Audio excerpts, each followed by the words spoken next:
Alright, and welcome to our Ultimate Guide to Angles, Level 4. Now this one says find the measure of angle 1 when given AB is parallel to AM. So this is actually a pretty interesting situation. What we have is we have these two parallel lines, but we actually have half of a transversal right here. So this makes this a little bit tricky, we could say. And we have half of another transversal right there. So what in the world are we going to do? Well, when we have this specific scenario, we actually want to draw a line that goes through the point where those two transversals meet. And we want to draw this line in such a way that it's actually parallel to the other two lines, and we actually call this an auxiliary line, okay? And I'm going to abbreviate auxiliary just AUX. Okay, so we have this auxiliary line, and what we want to do is we want to find the total measure of angle 1. Well, angle 1 can actually be broken into two parts. There's this top part right there, and let's use a different color. There's this bottom part right there. And so you want to try and find the angle that corresponds to the parts of angle 1. For example, this green line, it's below the dotted line, it's below it, and it's to the right. And if I look at this 31, 31 is below this line that I'm highlighting and to the right.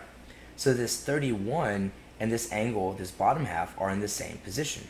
So I know the bottom half of angle 1 is 31 degrees.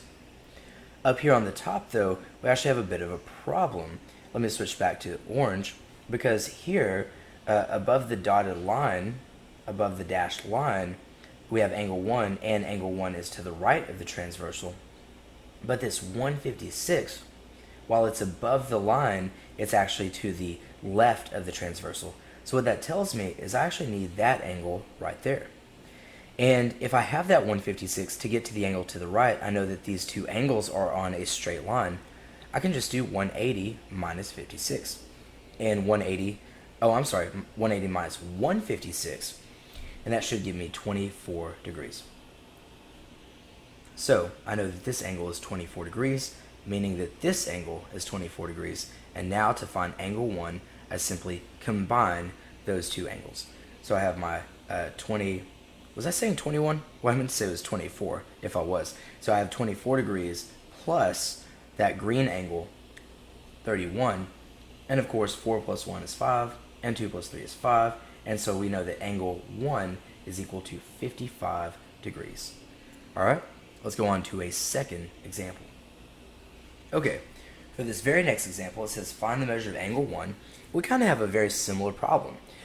We know that AB is parallel to LM, so I know that this line is parallel to that line. Let's use a different color here. And when we have this specific scenario where we have these two, we could call them broken transversals if we want to, we know that we want to draw what kind of line? Well, we want to draw our auxiliary line, and we want to make it parallel to AB and LM. Now, in this case, I split angle 1 up into two parts. And at the top part, I can see that's pretty easy.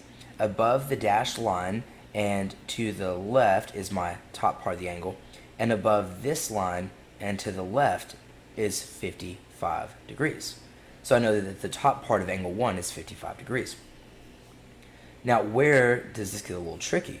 Well, if I look at below the dashed line and to the left, I see the bottom part of angle 1. But if I look below this line, this 112 is to the right of the transversal. So the question is, how can I find this angle to the left of the 112? And of course, we know that any two angles on a straight line add up to 180. So let's do 180 minus 112, which should be 68 degrees. And so if that is 68 degrees, I know this bottom portion is 68 degrees, and we can simply combine the top part of angle 1, 55 degrees, plus the bottom portion of angle 1, 68 degrees, and of course 5 plus 8 is 13, and 1 plus 5 plus 6 is 12. So this structure is not quite drawn correctly, but we know that angle 1 is equal to 123 degrees. Alright, I hope this helps, and I'll catch you in our next lesson.